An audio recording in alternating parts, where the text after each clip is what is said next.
hello दोस्तों जी से देसी मुर्गी पालन करने के लिए जो भैंसिया लेने थी कुकड़ा अलग जो क्लासनेर गाँव में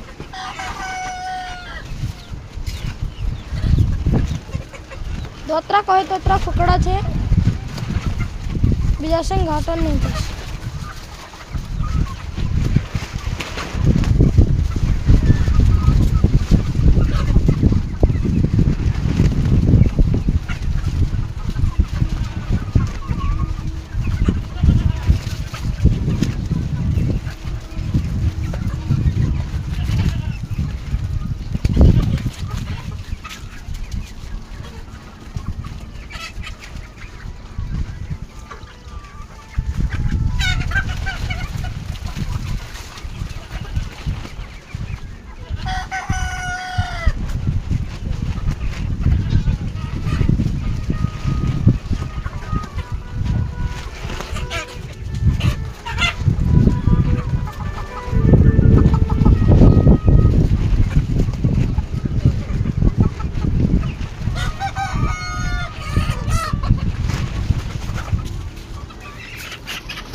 हेलो भैया गोगटा कुकड़ा भी है सोप मिल जासे 10 लाख कसला